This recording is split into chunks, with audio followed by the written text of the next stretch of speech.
नमस्ते। ओवरव्यू में आपका स्वागत है। पहली बात, क्या सुप्रीम कोर्ट के आदेश से सबक लेंगी सरकारें?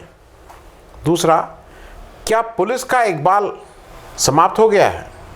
तीसरा, क्या सीनियर सिटीजन अवांछनीय है? इस पे चर्चा शुरू करें उससे पहले आपसे एक आग्रह, चैनल को सब्सक्राइब करें और अगर आपको लगता है कि हमारी खबरें ठीक हैं तो आप अपने दोस्त मित्रों से भी कहिए चैनल को सब्सक्राइब करने के लिए। अगर हो सके तो चैनल की मेंबरशिप ले लीजिए। मेंबरशिप का मतलब कि हर महीने आपको एक छोटी रकम हमें देनी होगी और अगर आप हर महीने का कमिटमेंट नहीं करना चाहते हैं तो वन टाइम एक बार भी हमारी आर्थिक मदद कर सकते हैं, जिससे चैनल चलाने में हमें थोड़ी सुविधा रहेगी। तो सबसे पहली बात, क्या सुप्रीम कोर्ट के आदेश से सबक लेंगी सरकारें? कल सुप्रीम कोर्ट में जस्टिस चंद्रचूड़ की वाली पीठ ने, 3 लोग थे उसमें, जैसे सूर्यकांत भी थे, एक मोहम्मद जुबैर जो ऑल्ट न्यूज़ वाले थे, उनकी बात सुनते हुए इस पे एक लैंडमार्क जजमेंट दिया है। और प्रशांत भूषण जो जनरली बहुत क्रिटिकल रहते हैं जजेस के लिए और वो रहते हैं, उन्होंने भी कल ये कहा कि माई सैल्यूट टू सुप्रीम कोर्ट। और ऐसा लगा कि कल जब ये जजमेंट आया तो वो जजमेंट सारी तरह से, इसको कहते हैं ना, क्लोज था, कंप्लीट था, कोई एंड खुला नहीं था, कोई सब्जेक्टिविटी नहीं थी, क्लियर कट था। उन्होंने जो उत्तर प्रदेश, पहले एक एफआईआर होती है दिल्ली में और उसके बाद वो उत्तर प्रदेश की एक पुरानी एफआईआर सीतापुर में, उसके बाद एक ताबड़तोड़ एफआईआर होनी शुरू होती है उत्तर प्रदेश में। और इनफैक्ट सुप्रीम कोर्ट को एक दिन पहले कहना पड़ता है कि साफ साफ ये दिख रहा है कि एक बेल होती है, उसके बाद तुरंत दूसरी एफआईआर कर दी जाती है। ये गेम चल रहा है और ये स्टेट के लिए कह रहे थे, कोई इंडिविजुअल ये गेम नहीं कर रहा है, ये सरकार ये गेम कर रही है। तो उत्तर प्रदेश की जितनी एफआईआर थी वो 6 एफआईआर में उनको बेल दे दी गई। उस सारी एफआईआर को क्लब करके दिल्ली ट्रांसफ़र कर दिया गया कि जहाँ पे ओरिजिनल इनकी एफआईआर थी कि उसी के साथ इसको भी क्लब कर दिया जाएगा। और ये भी कर दिया कि आगे अगर फ्यूचर में कोई एफआईआर रजिस्टर होगी सेम सब्जेक्ट मैटर पे तो उस पर बेल भी ग्रांटेड है। तो इसलिए एक तरह से पूरी तरह से इस ऑर्डर को बांधा। एक जो बड़ी बात कही है, और अगर देखिए आपके परिवार में, आपके समाज में, आप जहाँ पे भी होंगे, कुछ लोग बहुत सेंसिटिव होते हैं और कुछ लोग बहुत थिक स्किन्ड होते हैं। कुछ लोग उनके ऊपर कोई फर्क नहीं पड़ता है। तो अगर जैसे शर्म है, लिहाज है, ये सब चीज़ें मानने की हैं।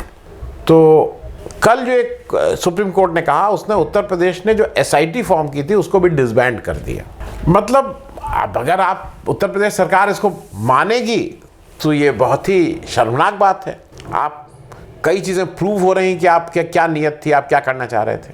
नहीं मानेंगे तो क्या है, आप धूल झाड़िए, खड़े होके फिर चल दीजिए जैसे कुछ हुआ ही ना हो। और 1-2 चीज़ें उसने इसलिए की क्योंकि अब ये उत्तर प्रदेश सरकार का ये भी था कि अब चलो तुमने तो कर दिया ना, अब मैं तुम्हें घुमाऊंगा, क्योंकि सरकार ने कर दिया, मैं नहीं मानता। सुप्रीम कोर्ट ने ये लिखवाया कि 6 बजे शाम तक इनको छोड़ देना है। अगर ये बेल बॉन्ड कर रहे हैं, बेल बॉन्ड तो भाई फर्निश करेगा ये आदमी। 6 बजे तक छोड़ देने का भी आदेश लिखवाया गया। एक और आदेश लिखवाया गया, there will be no restriction on his tweets. जब उत्तर प्रदेश के एडिशनल एडवोकेट जनरल, हमारी जो एक महिला हैं, उन्होंने खड़े होकर कोर्ट में बड़ी दलीलें देने की कोशिश की। उन्होंने कहा कि इनके ऊपर ट्वीट करने से क्या वो रखा जाए कि रिस्ट्रिक्शन लिखाया जाए कि ट्वीट नहीं कर सकते हैं। उन्हें क्यों नहीं ट्वीट कर सकते हैं? उन्होंने कहा कि अगर कोई वकील से कहा जाए कि अब आर्गूमेंट नहीं कर सकते हैं तो वकील किस बात का, तो ये जर्नलिस्ट किस बात के कि अगर ये ट्वीट नहीं करेंगे, अगर ये बात अपनी नहीं कहेंगे। तो उन्होंने कहा ये जर्नलिस्ट नहीं है।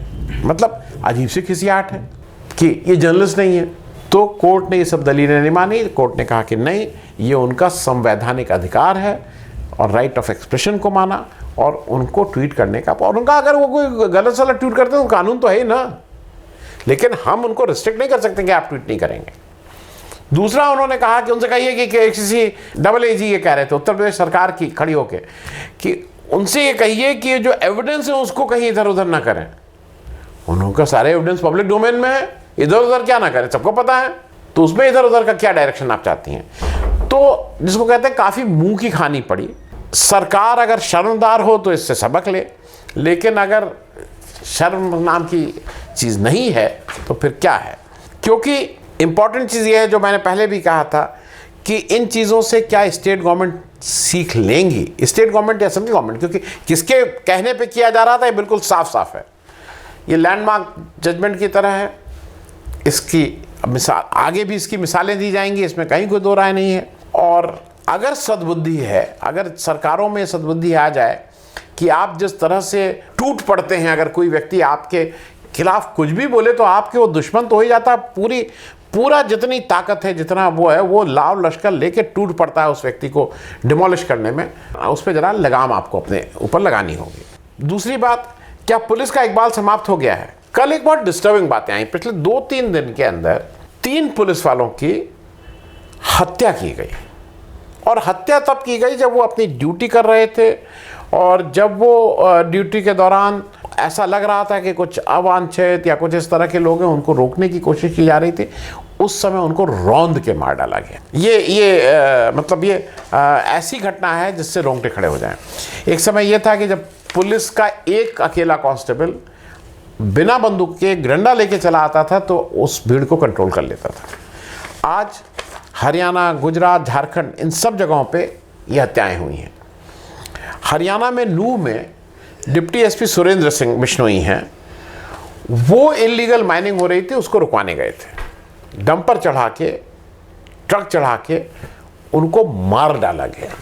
ये संभव है हरियाणा में। और जहाँ पे ये कहा जाता है कि भाई ऐसी सरकार है जो तो ज़ीरो टॉलरेंस की बात करते हैं। गुजरात में, जो इस देश का गुजरात मॉडल है, गुजरात से अच्छा तो कहीं कुछ चलता ही नहीं है, चाहे वो एडमिनिस्ट्रेशन हो, चाहे वो इंडस्ट्री हो, चाहे वो शिक्षा हो, चाहे वो स्वास्थ्य हो, चाहे वो राजनीति हो, चाहे वो गांधी हो, चाहे वो कोई हो, उनसे बड़ा पटेल हो, सब लोग वहाँ से, गुजरात से अच्छा कुछ नहीं। उस गुजरात, अच्छे गुजरात में किरण राज नाम के एक पुलिस अफसर को आनंद जिले में एक ट्रक की उन्होंने रोकने की चेष्टा की, और उस ट्रक ने उनको रौंद के मार दिया, ओवररन, और मार के भाग भी है। भरूच हरियाणा का वो माल जा रहा था, राजस्थान के उसके ट्रक ड्राइवर थे गोपीराम मीणा जी, और उन्होंने उनको रौंद के मार दिया। आगे हालांकि वो पकड़ गए, लेकिन इस बहादुर सिपाही की मृत्यु हो गई। तीसरा, झारखंड रांची में एक यंग एसआई संध्या टोपनो को खबर मिली कि पीछे से कोई एक लॉरी आ रही है जिसमें कुछ पशु हैं, तो तस्करी करके पशुओं को ले जाया जा रहा है, और पीछे का जो नाका था उसको वो तोड़ के भागे हैं। ये भी खबर थी। ये अपने 2 साथियों के साथ, 2 कांस्टेबल के साथ उस वैन को या उस लॉरी को रोकने चली, और उस लॉरी वाले ने इनको रौंद के मार दिया। हालांकि वो 1.5 किलोमीटर आगे जाके उलट गई, वो अलग बात, लेकिन 1.5 के मार दिया, और उसमें कुछ 8-10 जानवर भी बरामद हुए, ये मर गए। मैं ये बात इसलिए कह रहा हूँ कि जैसे एक जो मैं बार बार कह रहा हूँ कि पुलिस का एक दबदबा होता था, एक बाल होता था कि पुलिस आ गई भाई, पुलिस आ गई, लेकिन अब कोई डर ही नहीं है पुलिस से। और इसका कुछ, मुझे ऐसा लगता है कि इसका बहुत बड़ा एक कारण ये हो गया है कि ओवर यूज़ हो गया है पुलिस का, ओवर यूज़ हो गया है।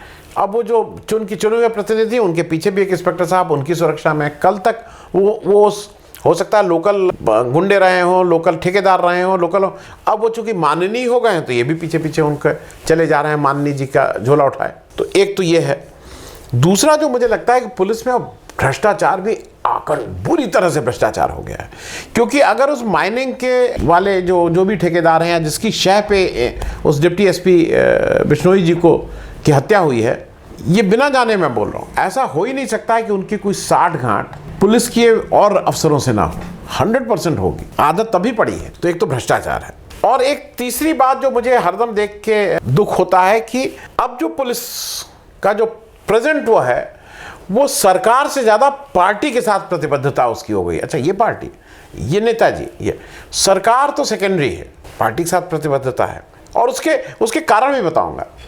बाकी जगह कहा जाता है कि अगर आप नौकरी, सरकारी नौकरी में भी है, और उसमें जब आप नौकरी से सेवानिवृत्त होंगे, रिटायर होंगे, तो उसके 2 साल बाद ही आप कोई प्राइवेट किसी फर्म को ज्वाइन कर सकते हैं। कूलिंग ऑफ पीरियड बोला जाता है, इतने साल कहीं और नौकरी ले सकते हैं, दूसरा असाइनमेंट ले सकते हैं। उत्तर प्रदेश में और बाकी जगहों पे भी एक अरुण साहब हैं और एक राजेश्वर सिंह साहब हैं, वो पुलिस कप्तान और आईजी और ये सब लोग थे, वो अभी तक हैं, इलेक्शन अनाउंस होता है उसके अगले 5 घंटे के अंदर वो इस्तीफा दे देते हैं, टिकट मिल जाता है, इलेक्शन लड़ने लगते हैं और फिर ये मानते हैं कि उनको ये माना बहुत निष्पक्ष थे, वो निष्पक्षता से उन्होंने काम किया। कैसे हो? ये सारी चीज़ें एक दूसरे से रिलेटेड हैं। तो मुझे ऐसा लगता है कि कहीं ना कहीं हमारे पॉलिटिकल लीडरशिप को भी ये देखना होगा कि पुलिस को ज़बरदस्ती यूज़ ना करें, पुलिस को पार्टी के कामों में ना लगाएं कि कोई पार्टी का विरोधी है तो उसको तंग करने के लिए लगा दिया गया है, ये ना करें। लॉन्ग टर्म इससे आपको दिक्कत होगी। अब तीसरी बात, क्या सीनियर सिटीजन अवांछनीय है? ये मैं क्यों बोल रहा हूँ, उसका एक कारण है। कल लोकसभा में रेलवे की रियायतों का एक वो था जिसमें एक रिटन रिप्लाई रेल मंत्री ने दिया है और उन रेल मंत्री में उनसे पूछा गया था कि जो रेल यात्रियों को, एक सीनियर सिटीजन को कुछ एक कंसेशन दिया जाता था जो कोविड काल में बंद कर दिया गया, क्या वो वापस मिलेगा? उसमें उन्होंने साफ साफ कहा है कि रेल वो नहीं कम होगा और उसके लिए उन्होंने कहा है कि रेल यात्री सेवाओं के लिए कम किराया संरचना के कारण, उसमें पहले ही था 50% से अधिक पहले से ही वहन कर रही थी, चाहे कोई भी हो। अब वो कहते हैं वरिष्ठ नागरिकों सहित सभी श्रेणियों के यात्रियों को रियायत देने का दायरा बढ़ाना वांछनीय नहीं है। अब वो वांछनीय नहीं है, इट इज़ नॉट डिज़ायरेबल, अंग्रेजी में उसका जो छापा गया है, इट इज़ नॉट डिज़ायरेबल। उन्होंने ये भी बताया कि 2019-20 में 6 करोड़ 18 लाख लोगों ने सफ़र किया, 20-21 जो कोरोना का पीक था तब 1.9 करोड़ लोगों ने किया और 21-22 में 5.55 करोड़ लोग सीनियर सिटीजन ने रेलवे से सफ़र किया था। अब जो सबसे अजीब सी बात उन्होंने कही, उन्होंने कहा कि देखिए, अच्छा इसमें तरह तरह की वो हैं कि उनको ज़्यादा बाहर नहीं निकलना चाहिए, नहीं निकलना चाहिए। उन्होंने एक जो सबसे अच्छी बात ये कही, सुन के हंसी आती है, उन्होंने कहा भाई ये डिस्काउंट क्या है हमारे पास? उन्होंने कहा रेलवे में हमारे पास कुछ श्रेणी है, फर्स्ट एसी है, सेकंड एसी है, थर्ड एसी है, एसी चेयर कार है, शयनयान श्रेणी है, द्वितीय श्रेणी है, आरक्षित है, अनारक्षित है, अनरिजर्व्ड। उन्होंने कहा कि इन सब में जिसमें चाहिए उसमें चले जाइए। ये नहीं कहा कि जिसकी जो औकात हो उसमें चला जाए, औकात उनको शायद ठीक नहीं लगता। उन्होंने कहा जिसका जैसे है उस हिसाब से ले ले अपना टिकट। ठीक है भाई, अब आप कह रहे हैं तो वैसे ही ले लेंगे। उन्होंने एक चीज़ और कही कि 19-20 के दौरान 22,62,000 लोग जो सीनियर सिटीजन थे उन्होंने स्वेच्छा से अपना ये फोरगो किया था। अगर कोई स्वेच्छा से कर रहा है तो बहुत अच्छी बात है, अगर कोई अफोर्ड कर सकता है, उसको लगता है कि नहीं ये तो हर आदमी को ये हक है। उन्होंने जो राजस्व की हानि की एक फिगर यहाँ दी, उसमें उन्होंने बताया कि 17-18 में 1,491 करोड़, 1,491 करोड़, 18-19 में 1,636 करोड़ एंड 19-20 में 1,667 करोड़ ये सीनियर सिटीजन को कंसेशन देने से हमें नुकसान हुआ है। मैं 2-3 चीज़ें इसमें ज़रा आपके साथ शेयर कर लूँ। एक तो ये कहीं ना कहीं आपको ये सोचना होगा कि आप अगर ये कह रहे हैं कि भाई इससे रेलवे को हानि होती है और ये नहीं देना चाहिए, जो मंत्री जी हैं या जो हमारी ये जो लेजिस्लेचर है, ये लोग एक बार एमपी हो जाते हैं, एक बार एमएलए हो जाते हैं, जीवन भर वो रेलवे का पास लेके घूमते हैं। एक व्यक्ति के साथ उनके साथ यात्रा कर सकता है सेकंड एसी में, और एमएलए साहब के पास कूपन मिलते हैं। आपको क्या ज़रूरत है? क्यों आप घूमेंगे भाई? अगर 60 साल से ऊपर आप भी 60 साल के हो जाएंगे, आपको भी नहीं मिलना चाहिए, और वो भी सेकंड एसी। जैसा आप कह रहे हैं कि भाई जिसकी जो औकात है वो उसमें चला जाए, फर्स्ट एसी में चला जाए, तो आप भी अनरिजर्व में बैठ के घूमिए ना।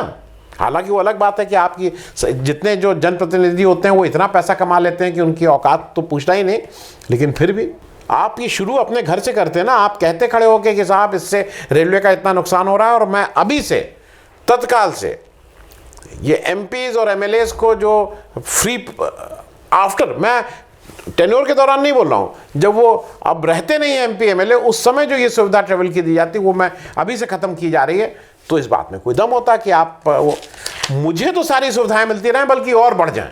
लेकिन एक कोई आम व्यक्ति है जिसने 60 साल की उम्र हो गई है, जिसने उसमें से तमाम लोगों ने जीवन भर इनकम टैक्स दिया होगा, किसी ने डायरेक्ट टैक्स दिया होगा, जिसने अपने जीवन लगाया है इस समाज के लिए, उसको कह रहे हैं नहीं नहीं नहीं इनको कोई ज़रूरत नहीं है। आप एक चीज़ बताइए, इस लॉजिक से तो वृद्धा पेंशन भी नहीं देनी चाहिए। ओल्ड एज पेंशन क्यों देते हैं? Old age pension? इस लॉजिक से आप पैसा निकालिए तो ये जो रास्ते में टोल पे आप एग्जेम्प्ट किए हुए हैं कि ये 17 तरह के लोग, ये सुप्रीम कोर्ट के जज, ये हाई कोर्ट के जज, ये मंत्री, ये संतरी, ये फलाना, ये ढिमाका को हम फ्री में देंगे। क्यों उनको फ्री में दे रहे हैं? क्यों दे रहे हैं? रोड टैक्स हम दें और फ्री में घूमे आप, तो उसको भी बंद करिए अगर आपको इतना है। और तीसरी बात, एक आपने कहा ना कि 19-20 में 1667 करोड़ का राजस्व की हानि हुई। कभी भी एक छोटा सा कैलकुलेशन कर लीजिएगा, बहुत छोटा सा कैलकुलेशन। ये जो आप हर जगह शिलापट लगाते हैं ना, फलाना ने इसका उद्घाटन किया, फलाना ने इसमें थे, फलाना उसमें उपस्थित थे, फला अध्यक्ष थे, वो एक शिलापट लगता है, इसमें 8-10 लोगों के नाम होते हैं। उसके लिए अलग पॉलिटिक्स चलती रहती है, गुस्सा गुस्सी, रूठा रूठी होता रहा, मेरा नाम नहीं, उनका नाम नहीं, उनका नाम ऊपर, मेरा नाम नीचे, उनका नाम बड़ा, मेरा नाम छोटा। वो जो शिलापट होते हैं, अब जरा मैं आपको एक क्विक कैलकुलेशन दे रहा हूं। एक शिलापट अगर 10,000 रुपए का, हालांकि कुछ शिलापट 1.5, 2 लाख के भी होते हैं, कुछ शिलापट 7-8, मैं एवरेज पकड़ रहा हूं 10,000 का है। तो ये जो 1667 करोड़ है, इसमें कितने शिलापट आएंगे? एक बहुत क्विक कैलकुलेशन आप कर लीजिए। इसमें आएंगे 1,66,000 करोड़ शिलापट, 1,66,000। देश में आप एक साल में एक जिले में कितने शिलापट लगते हैं? आप आज रूल बना दीजिए कि कोई शिलापट नहीं, आपका सारा ये सब वहीं से वसूल हो जाएगा भाई। अपना नाम तो मतलब एक बिल्डिंग होती है, एक ने उद्घाटन किया, एक ने भूमि पूजन किया, एक ने पहला ईंट रखी, एक ने आखिरी ईंट रखी, एक ने ऊपर वाली ईंट रखी, एक ने नीचे वाली ईंट रखी, 4-4, 6-6 वहां लगे रहते हैं भाई शिलापट। We don't need. आप कोई ऐसे उसमें कोई ऐसा महान व्यक्ति नहीं जिसका नाम देके बड़ा इंस्पिरेशन मिले। क्यों आप अपना नाम दे रहे हैं? पब्लिक के पैसे से, अपना पैसा तो लगा नहीं रहे हैं, आम आदमी के पैसे से आप अपना उस पे शिलापट पे नाम क्यों लिखवा रहे हैं? अगर वही लिखवाना बंद कर देंगे तो जितना पैसा आप कह रहे हैं कि राजस्व की हानि हो गई, उतनी राजस्व की हानि आप यहां कर ही रहे हैं, तो उसको भी बंद करिए, कानून उसके लिए भी लाइए, तब ठीक लगता है। मेरे हिसाब से ये बहुत ही एक गलत बात है। सीनियर सिटीजन और ये कहना कि नहीं उनको ज़्यादा निकलना नहीं चाहिए, ज़्यादा घूमना नहीं चाहिए। अरे भाई 60 साल के बाद आदमी कितना चल पाता है, नहीं चल पाता है। It was a matter of not only सिर्फ पैसे का एक नहीं होता है, एक तरह से इज्जत देने की भी बात होती है। वो शायद देश में अब ये मान लिया है, जैसे मार्गदर्शक मंडल में सबको बिठा दो और उनको किनारे करो, उसी तरह से शायद 60 साल के बाद नेता तो रह सकता है आदमी, नेता तो मरते दम तक रहे, लेकिन बाकी चीज़ों में उसको अब घर बैठो और तुम्हें कोई इज्जत देने की या कोई इस तरह के कंसेशन की ज़रूरत नहीं है। थैंक यू सो मच, धन्यवाद।